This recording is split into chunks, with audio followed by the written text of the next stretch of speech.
नमस्कार मित्रांनो, घरोघरी मातीच्या चुली या मालिकेच्या आजच्या भागामध्ये आपण बघणार आहोत की ते नाना आता चिडून आतमध्ये गेलेले असतात. त्याच वेळेस आता लगेच ऐश्वर्या म्हणू लागते, वहिनी ते चुकून झालं, मी मुद्दामहून नाही केलं. तेव्हा लगेच जानकी बोलते, ठीक आहे, पण एक गोष्ट लक्षात ठेव, इथून पुढे सडा टाकताना आपल्या अंगावर किंवा दुसऱ्यांच्या अंगावरती उडू द्यायचं नाही. तेव्हा ऐश्वर्या म्हणते ठीक आहे. मग आता जानकी तिला सडा टाकण्याचं शिकवत असते. तर इकडे आता रूममध्ये नाना येताच सुमित्रा बोलते, अहो किती ओले झालात तुम्ही, बाहेर पाऊस चालू आहे का? तेव्हा नाना म्हणतात, नाही ग बाई, तुझ्या सुनांचा प्रकाश पडतो बाहेर, बघ जाऊन एकदा. तेव्हा सुमित्रा म्हणते, काय म्हणजे काय म्हणायचं आहे तुम्हाला? तेव्हा नाना आता खुर्चीवरती बसतात आणि म्हणतात, अगं ह्या जानकीला वेड लागले ना, म्हणूनच तर त्या पोरीला बदलवण्याचा प्रयत्न करते. पण तिला हे समजत नाही, ती पोरगी काही सडा टाकू शकते का? त्या पोरीला सडा टाकवायला शिकवते. 6 वेळा सांगितलं ना तरीही तिच्या डोक्यात घुसणार नाही अशी पोरगी ती, आणि ती काय सडा टाकणार? तेव्हा आता लगेच सुमित्रा बोलते, अहो पण जानकीने हाती घेतलंय ना तिला सुधारण्याचं, मग जाऊ द्या. तेव्हा आता नाना म्हणतात, हो जाऊ तर देणारच आहे, पण हिने आपल्या सारंगला फसवलंय ना, तिला बघितलं की मला सारंगचा चेहरा आठवतो, अशी चिडचिड होते ना मग माझी. तेव्हा सुमित्रा म्हणते, म्हणून तर जानकी हे सगळं करते ना, नाहीतर जानकीने असं केलं नसतं हो. फक्त सारंगसाठी हे सगळं करते. आपला सारंग खूप हळवा आहे आणि तो खूप प्रेम करतो ऐश्वर्यावरती, आणि आता जर ऐश्वर्या त्याला सोडून गेली तर तो या सगळ्यातून कधीही बाहेर निघू शकत नाही. म्हणून तर जानकी प्रयत्न करते ना, मग आपण सगळे तिला साथ द्यायला हवी ना. जाऊ द्या, तिचे प्रयत्न चालू राहू द्या. तर इकडे आता जानकी आता ऐश्वर्याला ठिपक्यांची रांगोळी शिकवत असते. आता मात्र ऐश्वर्याला काही जमत नाही. तेव्हा लगेच जानकी म्हणत असते, ऐश्वर्या जे काही काम करायचं ना ते अगदी मनापासून. आता मात्र ओवी हसत असते, ए आंटी तुला जमतच नाही आहे. तेव्हा लगेच जानकी म्हणते, ओवी असं हसायचं नाही तिला नक्की जमेल.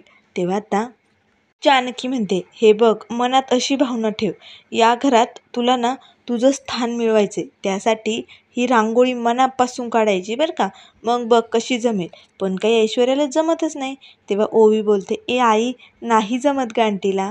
तेव्हा जानकी बोलते, ओवी तू शांत बैस, जमेल तिला.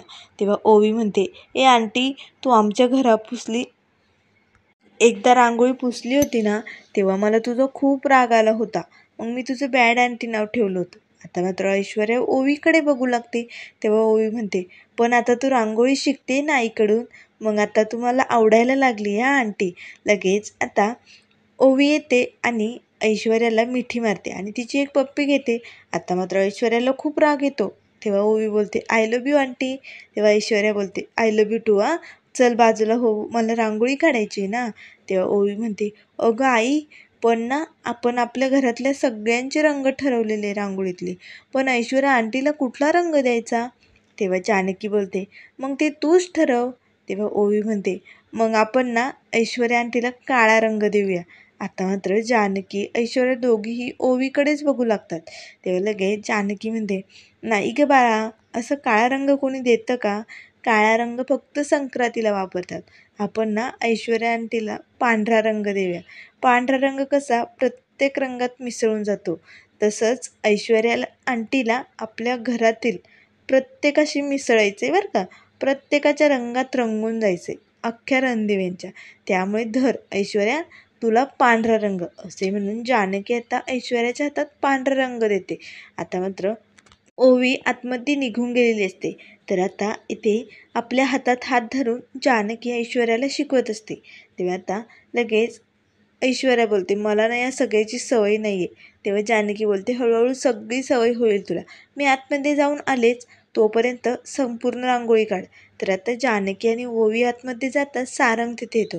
आता मात्र सारंग लगेच ऐश्वर्याला हे सगळं जमत नाही हे बघताच तिथे खाली बसतो आणि ऐश्वर्याला मदत करू लागतो. कशी रांगोळी भरायची, कसं काय कलर टाकायचे, सगळं सांगत असतो. आता दोघे मिळून रांगोळीमध्ये कलर भरत असतात. तर इकडे ऋषिकेश रूममध्ये आलेला असतो. त्याने तिथेच कॉटवरती फाईल ठेवलेली असते. तेव्हा तो बोलतो, अरे बापरे, म्हणजे मॅडमने अजून फाईल बघितलीच नाही, इथेच पडलेली आहे. त्याच वेळेस ओवी आणि जानकी पाठीमागून येतात. तेव्हा आता जानकी म्हणत असते, ओवी चल आता खेळणं खूप झालं, अभ्यास करून घे बरं, पटकन जा.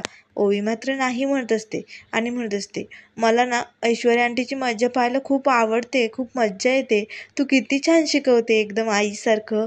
तेव्हा त्या लगेच ऋषिकेश म्हणतो, काय बोलतेस ओवी, म्हणजे जानकी तिला शिकवते? तेव्हा लगेच ओवी बोलते, हो बाबा, ऐश्वर्या आंटी आईला मास्तरीणबाई म्हणते. तेव्हा लगेच ऋषिकेश म्हणतो, हो आहेच ती मास्तरीणबाई. तेव्हा आता लगेच जानकी बोलते, झाले का, तुम्ही पण तिच्या टीमकडून झाले ना, चल तुझा अभ्यासाला. तेव्हा ओवी म्हणते, बाबा सांगा ना हिला. तेव्हा लगेच ऋषिकेश बोलतो, नाही हा, या बाबतीत जानकी बरोबर आहे, आता थोडासा अभ्यास करायला हवा की नाही, जा बरं आजीच्या रूममध्ये. आता ओवी बाहेर जाते. तेव्हा आता लगेच जानकी ही बाहेर निघालेली असते. तेव्हा ऋषिकेश तिचा हात पकडतो आणि म्हणतो, मास्तरीणबाई, आम्ही तर केव्हाच तुमच्या टीममध्ये आलोय, पण तुम्ही आमच्याकडे लक्षच देत नाही. तेव्हा लगेच आता ऋषिकेश ती कॉटवरची फाईल घेतो आणि जानकीच्या हातात देतो आणि म्हणतो, फाईल बघून घ्या एकदा, म्हणजे मला माल पुढे पाठवायचा की नाही हे ठरवायला सगळं कळतं तुला जानकी यातलं, त्यामुळे एकदा बघून घे ना. तेव्हा आता लगेच जानकी बोलते, मास्तरीणबाई काय, मग तुमचा नंबर ना आत्ताच नाही लागणार, नंतर लागणार आहे.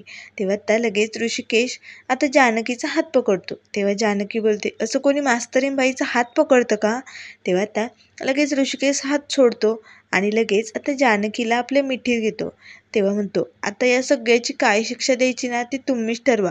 तेव्हा लगेच आता जानकी ऋषिकेशला बाजूला लोटते आणि म्हणते, तुम्हाला जे हवंय ते काही मिळणार नाही, हीच शिक्षा आहे तुमची, असे म्हणून बाहेर निघून जाते.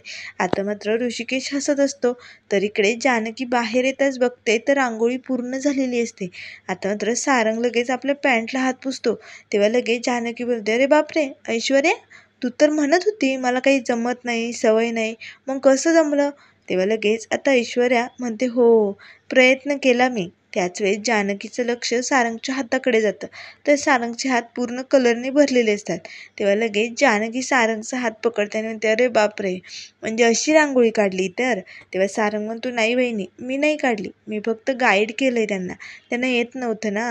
तेव्हा जानकी म्हणते, हे बघा सारंग भाऊजी, पेपर जर सोडवायचा असेल आणि त्यात जर आपण दुसऱ्यांचं बघितलं तर त्याला काय म्हणतात? तेव्हा सारंग म्हणतो, कॉपी. मग लगेच आता जानकी म्हणते, म्हणजे तुम्ही कॉपी केली ना, आणि कॉपी करणं चूक आहे माहिती आहे ना? तेव्हा सारंग बोलतो, हो वहिनी, चुकलं माझं. तेव्हा लगेच जानकी आता रांगोळीकडे बघते आणि म्हणते, जाऊ दे, दोघांनी मिळून कॉपी केली ना, मस्त जमली हा, मस्त रांगोळी आली. तर आता जानकी ऐश्वर्याला म्हणते, चल आता दुसरी कामं बघायची. तेव्हा ऐश्वर्या म्हणते, बापरे, कसं आहे ना, शाळेत पण थोडीशी सुट्टी असते ना, मला पण थोडी सुट्टी हवी वहिनी, माझं खूप हात दुखतोय. तेव्हा सारंग म्हणतो, हो मधली सुट्टी असते ना. तेव्हा लगेच जानकी बोलते, ठीक आहे, मग थोडीशी सुट्टी घेऊन टाकूया. आता ऐश्वर्या लगेच हॉलमध्ये जाऊन खुर्चीवरती बसते आणि हात धावत असते. त्याच वेळेस मोठी आजी येते आणि म्हणते, अगं बाई माझी बछडी, तू बसलीस ना, दमली आहे का?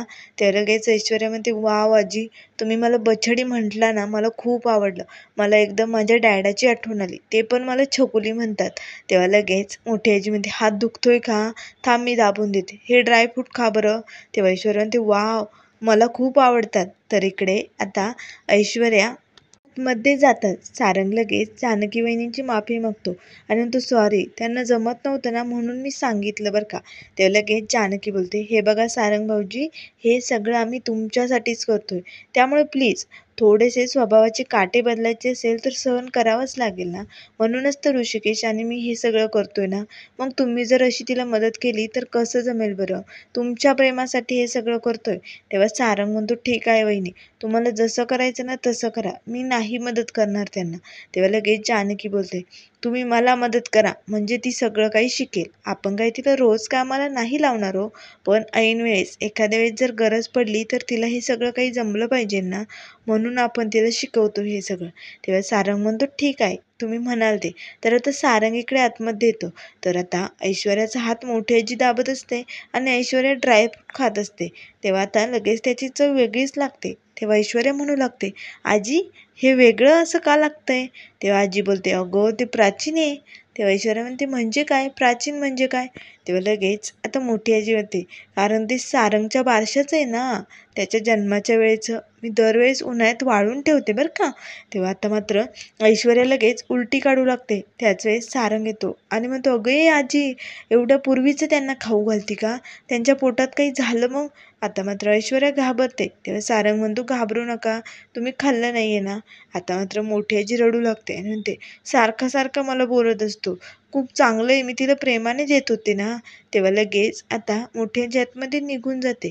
ऐश्वर्या बोलते, काय वेड्या आहे ह्या, एवढ्या पूर्वीचं कोणी खातं का?